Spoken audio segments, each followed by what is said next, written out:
우리는 언제부터 꿈을 설명해야 하는 사람이 되었을까요? 왜 그걸 하려 하느냐고, 현실적으로 가능하냐고, 쓸모가 있느냐고 묻는 질문들 앞에서 언젠가부터 꿈은 조용히 접어두는 것이 되었습니다. 돈키호테는 그런 우리에게 아주 오래된 질문을 다시 건넵니다. 현실에 맞지 않는 꿈은 정말 틀린 것일까?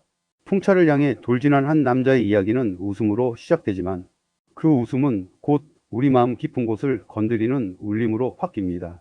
이 이야기는 미친 기사에 대한 풍자가 아니라 이상을 믿었던 모든 인간에 대한 기록입니다. 그리고 어쩌면 한때 순수하게 무언가를 믿었던 우리 자신의 이야기이기도 합니다. 줄거리. 돈키호테는 기사 소설에 심취한 시골 신사 알론소 키아노가 스스로를 기사 돈키호테라 부르며 세상으로 떠나는 이야기입니다. 그는 녹슨 갑옷과 마른 말을 타고 정의를 바로 세우고 약자를 돕겠다는 신념 하나로 길을 나섭니다.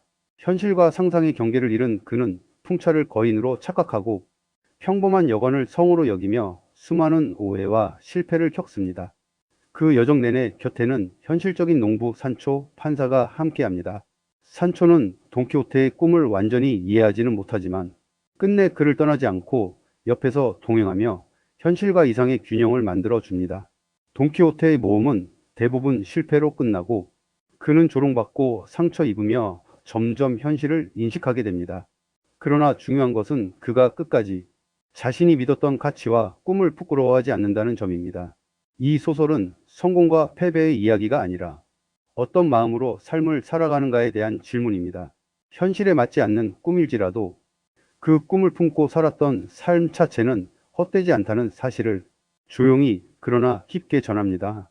돈키호테는 풍차를 향해 달려간 한 남자의 이야기이자 현실 속에서 꿈을 잃어버린 우리 모두에게 건네는 따뜻한 위로의 이야기입니다. 일부 풍차를 향해 달려간 한 남자의 마음. 돈키호테는 그 자체로 한 편히 우스꽝스러운 이야기를 담고 있다. 늙은 시골의 신사 알론소 키아노는 하루하루를 기사 소설을 읽으며 보내다가 어느 날 스스로를 기사라 믿고 세상으로 나가기로 결심한다. 그가 입은 갑옷은 다만 구식이고 녹슬어 보이는 것이었고 그가 타고 있는 말은 힘이 빠진 마른 말에 불과했지만 그는 그럼에도 불구하고 대장장이처럼 세상과 맞서 싸울 준비가 되어 있었다. 그가 가장 먼저 맞서 싸워야 할 거대한 적은 바로 풍차였다. 그가 그 거대한 기계들을 보고 거인이라고 착각하고 돌진할 때 독자들은 그가 미친 사람처럼 보인다.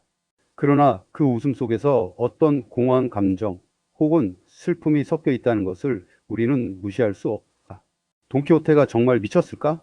그는 분명히 정신적으로 건강하지 않은 상태일 수도 있다. 하지만 그가 바라보는 세상과 우리가 바라보는 세상은 분명히 다르다. 우리는 풍차를 그저 풍차라고 보고 그저 그 풍차에 대한 실용적이고 합리적인 인식만을 따르려 한다.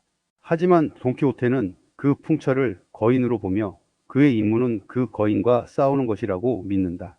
이것은 그가 현실과 분리된 세계에서 자신만의 진실을 발견하고 있다는 사실을 의미한다. 그렇다면 과연 그가 미친 것일까? 돈키호테의 미친 행동은 사실은 우리가 일상 속에서 잃어버린 것들에 대한 깊은 갈망을 반영한다.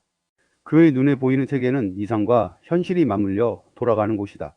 이상적인 세계에서 그는 자신이 소설 속 기사들처럼 행동해야 한다고 믿으며 그 믿음은 그가 겪을 수많은 실패와 고통 속에서도 지켜지게 된다. 돈키호테가 그토록 많은 사람들의 비웃음과 조롱 속에서도 계속해서 믿고 나아갈 수 있었던 것은 그가 무엇인가를 믿기 때문이었다. 그리고 그 믿음은 어쩌면 오늘날 우리가 잃어버린 순수한 믿음이 아닐까? 현실은 늘 우리가 갖추어야 할 것들을 요구한다. 어른이 되기 위해서는 손익계산을 잘하고 가능성과 불가능, 성공과 실패를 구분할 수 있어야 한다. 하지만 돈키호테는 그것들을 계산하지 않는다. 그는 자신이 믿는 대로 가고 넘어지고 다시 일어선다. 어쩌면 그가 해야 할 일은 사람들이 그렇게 하지 못하는 것들, 즉 믿음을 갖고 살아가는 일일지도 모른다. 사람들은 이제 돈키호테를 보고 웃는다. 그의 행동은 너무도 비현실적이고 어리석어 보인다. 하지만 우리가 웃는 동안 그의 순수함과 믿음이 우리 안에 어떤 감정을 불러일으킨다는 사실은 부인할 수 없다. 그의 여정 속에서 우리는 우리가 잃어버린 무언가 또는 우리가 놓쳐온 무언가를 발견하게 된다. 그리고 그가 끊임없이 내가 맞다고 믿고 싸우는 모습은 결국 우리가 살아가면서도 흔히 마주하는 두려움과 불안 속에서 무엇을 믿어야 할지를 다시 한번 생각하게 만든다. 그렇다면 과연 우리는 언제부터 풍차 앞에서 발걸음을 멈췄을까? 우리는 언제부터 현실에 묶여 진정으로 믿고 싶었던 것들조차 놓아버렸을까? 그리고 그게 정말 어른이 되는 것일까? 돈키호테는 그 질문에 대해 답을 내놓지 않는다. 하지만 그는 그 질문을 우리가 고민하고 찾도록 만드는 원동력을 제공한다. 풍차를 향해 달려가는 그의 모습에서 우리는 결국 자신이 믿고 가고자 하는 길을 떠올리게 된다. 비록 그 길이 현실과 맞지 않거나 웃음거리로 여겨질지라도 그 길을 가야만 하는 이유는 자기 자신을 위한 길이기 때문이다. 돈키호테가 남긴 교훈은 우리가 자신의 길을 계속해서 걸어가야 한다는 것이다. 비록 그 길이 이해받지 않더라도 믿음과 신념을 잃지 않고 가는 것이 결국은 우리의 삶을 더욱 의미 있게 만든다는 사실을 깨닫게 된다. 돈키호테가 풍차를 향해 달려가며 세운 이상처럼 우리 역시 현실 속에서 우리가 추구하는 꿈과 목표를 향해 나아가야 한다는 메시지를 전해주고 있다. 2부 산초 판사, 현실이라는 이름의 따뜻한 그림자. 돈키호테에서 중요한 또 하나의 인물은 바로 산초 판사다. 그는 돈키호테와의 대조적인 관계 속에서 이야기를 풍성하게 만든다. 돈키호테가 전형적인 이상주의자로서 세상을 꿈꾸고 이상적인 기사로서의 역할을 꿈꾸며 살아가는 인물이라면 산초는 그와 완전히 다른 인물이다. 그는 현실적이고 소박한 사람이다.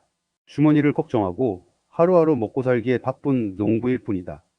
그의 눈앞에 펼쳐진 세계는 그저 실용적이고 현실적인 문제들 뿐이다. 돈키호테가 꿈꾸는 무수한 이상들에 대해서는 처음에는 잘 이해하지 못하지만 그는 돈키호테의 이상을 지지하는 역할을 한다. 처음에는 이 둘의 관계가 단순한 대비로 보일 수 있다. 돈키호테는 광적인 이상주의자에 가까운 인물이고 산초는 그에 비해 지극히 현실적인 농부일 뿐이다. 돈키호테가 세상에는 아직 거대한 거인들이 있으며 그들과 싸우는 것이 내 운명이라고 믿을 때 산초는 그건 풍차야. 그냥 돌아가자고 말하는 현실적인 인물이다. 이러한 대립은 때때로 웃음의 거리로 비춰지기도 하지만 이 둘의 관계는 단순히 한 사람이 비웃고 다른 사람이 고집을 부리는 구조로만 그려지지 않는다. 산초는 현실을 말하면서도 그를 부정하지 않으며 그와 함께한다. 이 점에서 산초는 단순한 현실적인 존재가 아니라 돈키호테의 중요한 동반자로서 존재감을 발산한다. 산초의 독특한 점은 그가 돈키호테의 망상과 믿음을 완전히 거부하지 않고 그와 함께 모험을 떠난다는 것이다. 산초는 처음에는 돈키호테의 주장에 대해 회의적이다. 주인님, 그건 단지 풍차입니다. 라고 말하지만 결국 그는 돈키호테의 길을 함께 걷기로 한다. 그리고 그것이 단순한 충성심에서 비롯된 것이 아니라는 사실은 점차 드러난다. 산초는 돈키호테의 관계를 이해하지 못할 때도 많지만 그럼에도 불구하고 그의 이상을 지지하며 옆에 있다. 산초의 모습에서 우리는 진정한 존중을 느낄 수 있다. 그는 돈키호테의 이상을 부정하지 않으면서도 그와 함께 여정을 떠나는 것에 대해 고민하지 않는다. 단지 그의 곁에 있는 건 그것이 그가 할 수 있는 최선이다. 이러한 관계는 돈키호테의 여정을 온기 있는 여정으로 변화시킨다. 만약 산초가 처음부터 돈키호테의 말을 비웃고 완전히 부정했더라면 이야기는 끝없이 조롱과 비난의 분위기 속에서 진행되었을 것이다. 하지만 산초가 곁에 있음으로써 돈키호테는 관계를 온전히 혼자 감당하지 않고 그의 여정 속에 조용한 위로를 얻게 된다. 산초는 돈키호테의 신념과 꿈을 비웃지 않는다. 그는 단지 현실을 알리려 할 뿐 그가 비웃거나 꿈을 부수려 하지 않는다. 그의 겸손하고 소박한 존재는 돈키호테가 겪는 수많은 고통과 실패에도 불구하고 그가 완전히 외로워지지 않도록 도와준다. 산초 판사의 존재는 바로 그런 것이다. 그는 돈키호테의 이상과 현실을 조화롭게 만들어주는 중재자이자 현실적인 지침을 제시하면서도 돈키호테의 꿈을 깨지 않는 존재이다. 그의 태도는 내가 너를 이해하지 못하지만 그럼에도 불구하고 내 옆에 있을게라는 진지한 존중을 나타낸다. 돈키호테의 광기가 외로움에 빠지지 않고 계속해서 나아갈 수 있었던 이유는 산초가 그의 곁에서 꾸준히 지지해줬기 때문이다. 산초는 단순히 현실을 말하는 사람이 아니다. 그는 현실의 존재가 이상과 상반되는 것이 아니라 그 자체로 이상과 공존할 수 있다는 점을 깨닫게 해주는 인물이다. 삶에 필요한 사람들, 산초 판사처럼. 산초 판사는 우리의 삶에서 필요한 존재를 상징한다. 우리는 모두 어려운 상황 속에서 꿈을 추구하고 현실과의 충돌을 겪으며 살아간다. 그럴 때 우리는 산초와 같은 사람이 필요하다. 우리는 종종 세상의 현실적인 측면에 직면하게 되고 이상과 현실 사이에서 고통받을 때가 많다. 이때 산초처럼 우리가 선택한 길을 끝까지 함께 지지해주는 사람, 우리를 이해하며 지지해주는 사람이 있다면 그 어떤 시련도 견딜 수 있을 것이다. 산초는 단순히 현실을 말하는 사람이 아니다. 그는 이상이 부서지지 않도록 돕는 사람이자 조용히 기댈 수 있는 사람이다. 그의 존재는 우리 모두가 현실을 직시하면서도 꿈을 포기하지 않고 살아갈 수 있도록 만드는 힘을 지니고 있다. 산초 판사가 돈키호테에게 해주었던 것처럼 우리의 삶에도 필요할 때마다 현명하게 현실을 말해줄 수 있는 사람들이 있다면 그 길은 외롭지 않을 것이다. 현실을 지혜롭게 다루면서도 우리가 꿈꾸는 방향을 끝까지 함께 걸어가는 사람들. 그런 존재가 우리의 삶 속에 늘 곁에 있기를 이 이야기에서 배운 교훈이다. 3부. 웃음 뒤에 숨은 깊은 슬픔. 돈키호테는 처음 읽을 때 그 자체로 웃음이 터져 나오는 이야기입니다. 상상할 수 있는 가장 우스운 장면들이 연속적으로 펼쳐지죠. 풍차를 거대한 거인으로 착각하고 돌진하는 장면, 자신이 기사로서 세상에 정의를 세운다고 믿으며 길을 떠나는 모습, 끊임없이 현실과 맞서 싸우는 그의 엉뚱한 정의감은 그 자체로 웃음을 자아냅니다. 처음에는 이 이야기가 단순히 우스꽝스럽고 황당한 이야기로 느껴집니다. 그러나 책을 덮을 즈음 그 웃음은 서서히 사라지고 대신 마음 한구석에 묵직한 감정이 남습니다. 왜일까요? 돈키호테는 결국 언제나 진다는 사실이 드러나기 때문입니다. 그가 싸우는 모든 싸움은 현실의 벽에 부딪혀 실패로 끝나고 그의 꿈은 비웃음과 조롱의 대상이 됩니다. 세상은 그의 정의를 인정하지 않으며 그의 이상은 실현되지 않습니다. 그는 고통을 겪고 상처를 입고 때로는 온몸이 부서지면서도 결국 다시 일어섭니다. 이 반복되는 패배와 실패는 그 자체로 희극처럼 보이지만 비극적인 요소를 내포하고 있습니다. 돈키호테의 이야기는 우리가 꿈을 꿀 때마다 직면하는 현실의 냉혹함을 이야기합니다. 이 지점에서 우리는 더 이상 돈키호테를 단순히 비웃을 수 없습니다. 그의 이상은 비현실적일 수 있지만 그가 보여주는 끊임없는 도전과 용기는 우리가 잊고 있었던 어떤 감정을 일깨워줍니다. 돈키호테는 어리석을지언정 비겁하지 않으며 실패했지만 비열하지 않습니다. 그는 끝없이 싸우며 포기하지 않고 계속 나아갑니다. 그리고 이러한 모습은 우리가 쉽게 따라할 수 없는, 오히려 우리 모두가 갈망하지만 두려워하는 모습일지도 모릅니다. 세상은 그의 이상을 쉽게 조롱하지만 그것은 그가 진짜 이상한 사람이기 때문만은 아닙니다. 실제로 돈키호테는 가장 인간적인 모습을 보여주기 때문입니다. 현실의 벽을 뚫고자 하는 그의 순수한 열정은 오히려 계산적이고 냉소적인 세상에서 가장 귀중한 가치가 됩니다. 그가 보여주는 이상은 단순히 웃음을 유발하는 것 이상입니다. 그것은 우리 자신의 잠재된 이상, 잃어버린 열정을 상기시킵니다. 그의 관계는 우리 마음 깊은 곳에서 오랫동안 잠자고 있던 어떤 순수함과 진지함을 다시 깨우는 힘을 가집니다. 어쩌면 돈키호테의 진정한 슬픔은 바로 그 점에 있습니다. 그는 세상과 싸우는 사람이지만 사실 그가 싸우는 진짜 상대는 현실 그 자체입니다. 현실은 냉혹하고 자기 자신을 보호하려는 본능에 가득 차 있지만 그럼에도 불구하고 돈키호테는 계속해서 그 현실과 싸우며 자신의 길을 걸어갑니다.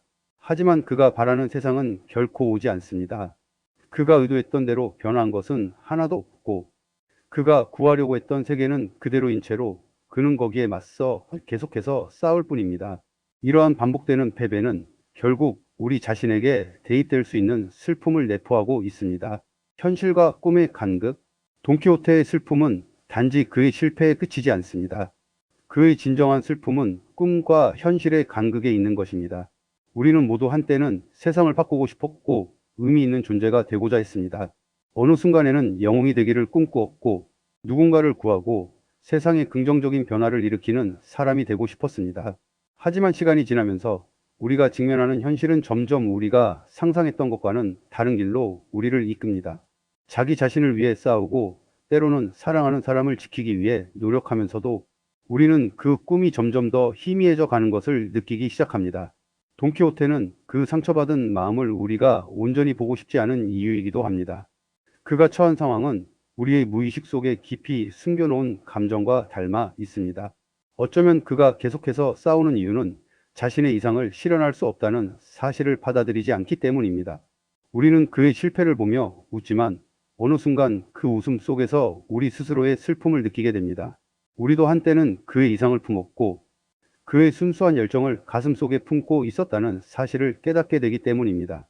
돈키호테가 싸우는 그 세계는 바로 우리가 이미 지나친 세계입니다.